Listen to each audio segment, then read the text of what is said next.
Comment है ना, मैं आपको बता दूं बहुत ज्यादा इंपॉर्टेंट है, जहां पे जयशंकर साहब ने ये कहा है, बी प्रिपेयर्ड, अब तैयार हो जाओ इंडिया की कमेंट सुनने के लिए। जयशंकर साहब ने कैटेगोरिकली ये कहा है कि देखिए कुछ देश हैं जो इंडियन पॉलिटिक्स है उस पर काफी कमेंट भी करते हैं अपनी साइड से। जो हमारे ऑपोजिशन के लीडर हैं उनसे उनके डिप्लोमेट्स मिलते हैं, बहुत सारी मीटिंग्स होती हैं हाई लेवल।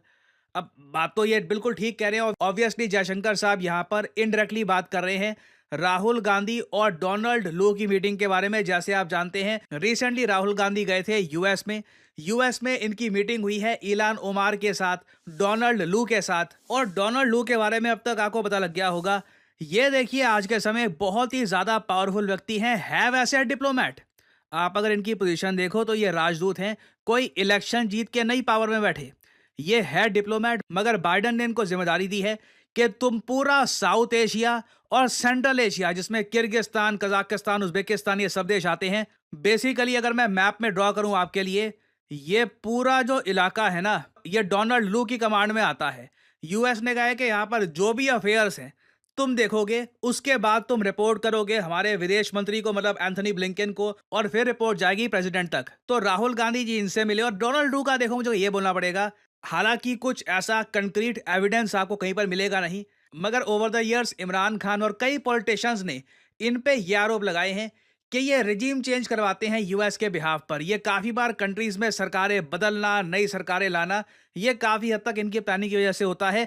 ऐसे आरोप इन पे लग चुके हैं, तो काफ़ी कंट्रोवर्शियल फिगर है आज के समय। बहुत ही जल्द ये बांग्लादेश को विजिट करेंगे, इंडिया को भी विजिट करेंगे, तो वो जो विजिट है उस पर भी काफ़ी कंट्रोवर्सी चल रही है। तो जब राहुल गांधी यूएस में मिले और यूएस के ऑफिशियल जो डिप्लोमैट्स हैं वो मिल रहे हैं राहुल गांधी से, तो उसके ऊपर देखिए जयशंकर साहब ने कहा नो प्रॉब्लम, कोई दिक्कत नहीं है, आपको ये करना है आप करिए, मगर फिर आप एक प्रेपरेशन भी कर लीजिए, be prepare to hear back. So whenever people do any such thing, they must also think about what it would happen if this happened in their own home. It's something they should think about. I spoke earlier about, even rankings and, comments about politics of other countries. I have no problem if people comment about our politics. But then I think in fairness, they should also be ready to hear my comments about their politics.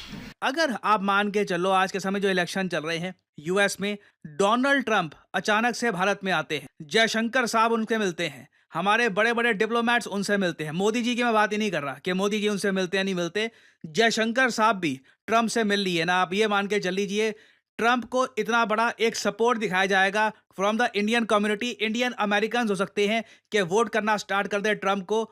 हम लोग ऐसा कर तो नहीं रहे, अभी दूर दूर से ऐसा नहीं कर रहे, बट जयशंकर साहब ने क्लियर इंडिकेशन दे दी है कि जिस तरीके के एक्शंस रिसेंटली यूएस ने लिए। अब आपने रिसेंटली ये भी देखा होगा, यूएसए के डिप्लोमेट्स ये रिसेंटली चले गए जम्मू कश्मीर में, वहां पर ओमर अब्दुल्ला से मिले ना। ओमर अब्दुल्ला सरकार में कोई ना मिनिस्टर हैं, ना आज के समय कुछ गवर्नमेंट में कोई ऑफिशियल हैं।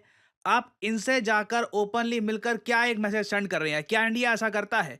क्या हमने देखा है कि इंडिया के डिप्लोमेट्स रिसेंटली ट्रंप से या फिर जेडी वैंस से या इवन विवेक रामास्वामी जो इंडियन ओरिजिन के हैं उनसे भी जाकर मिल रहे हो? हमारी वो प्रैक्टिसेस ही नहीं है। हम सिर्फ बात करते हैं एक कंट्री की चुनी हुई गवर्नमेंट से, चाहे वो गवर्नमेंट ट्रंप लीड करे या फिर कमला हैरिस। बट यहाँ पे आप ये पूछोगे, अब अचानक से लंबे समय के बाद इंडिया ये स्टांस चेंज क्यों कर रहा है? इंडिया ओपनली अब ये क्यों कह रहा है कि अब देखिए be ready to hear my comments about your issues? इसके पीछे एक बहुत ही बड़ा रीजन है चाइना। देखिए कई बातें यूएस की इंडिया को बर्दाश्त इसलिए करनी होती थी क्योंकि चाइना ने हमारी बॉर्डर पे बहुत ज्यादा प्रेशर बना रखा था।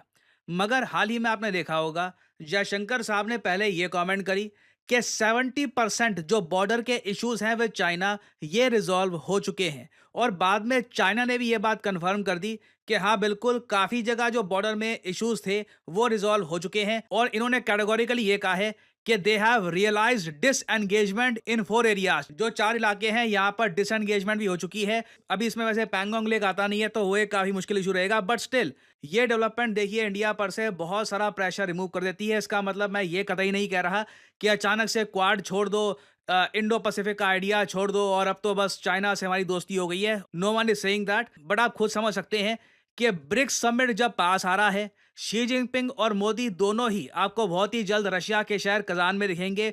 ब्रिक्स करेंसी की बात यहाँ पर चल रही है और साथ ही साथ कोई बड़ी बात नहीं है कि रशिया का भी इन्फ्लुएंस हो कि चाइना धीरे धीरे डिसएंगेजमेंट कर रहा है इंडिया के साथ, जो बॉर्डर की टेंशन है ये कम कर रहा है।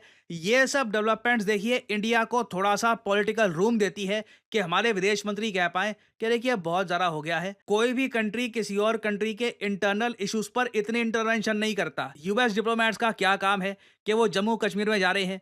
क्या इंडिया ने कभी कहा है कि हमको यूएस की इंटरवेंशन की आवश्यकता है कश्मीर इशू को रिजॉल्व करवाने में? कभी नहीं कहा। तो आने वाले समय में मैं बिल्कुल कहूंगा जयशंकर साहब की तरफ से या फिर इंडियन साइड की तरफ से यूएस के कई इश्यूज को लेकर भी इनको कमेंट सुननी होगी। यूएस भी सरप्राइज हो जाएगा, उनको लगेगा कि इज इंडिया आवर फ्रेंड, क्योंकि यूएस के पर्सपेक्टिव से आप अगर देखो उनको आदत है कि कंट्रीज बिल्कुल नतमस्तक होकर उनसे बात करे। और आने वाले समय में जब डोनाल्ड लू भारत में आएंगे और जब ये बांग्लादेश में जाएंगे, मैं आपको बता दूं इस टॉपिक पर बहुत ज़्यादा कंट्रोवर्सी रहेगी कि यूएस क्या करना चाहता है साउथ एशिया में। अभी रिसेंटली ही यूएस गवर्नमेंट से पूछा गया कि अचानक से डोनाल्ड लू राहुल गांधी से क्यों मिले हैं। यूएस गवर्नमेंट को जवाब देना पड़ा, देखिए it is part of regular diplomatic engagement, कोई खास बात नहीं है, यहाँ पर कुछ यूनिक नहीं हुआ है। बट ये जो क्वेश्चन है ये पूछा जाना भी बहुत इंपॉर्टेंट है। एटलीस्ट यूएस पे कुछ अकाउंटेबिलिटी तो आएगी। और अभी वैसे मुझको देखना ये है कि लास्ट टाइम जब मोदी जी गए थे रशिया में तो कहीं ना कहीं आप कह सकते हैं यूएस का प्रेशर था कि यूक्रेन के इशू को लेकर मोदी जी को कई कमेंट्स वहां पर करनी पड़ी। इस बार किस तरीके से इंडियन पीएम की कमेंट्स होंगी? क्या ब्रिक्स कंट्रीज का जो एक डिक्लेरेशन सामने आएगा इंडिया उस पर साइन करेगा या नहीं करेगा? This will be very interesting to see. आने वाले कुछ हफ्ते मैं आपको बता दूं एक नई दिशा देंगे इंडियन फॉरेन पॉलिसी को। तो ये वाला पर्टिकुलर टॉपिक बहुत ही ज्यादा न्यूज में रहने वाला है। कुछ मेजर डेवलपमेंट्स आती हैं, I will make an updated video for you all. Finally आपसे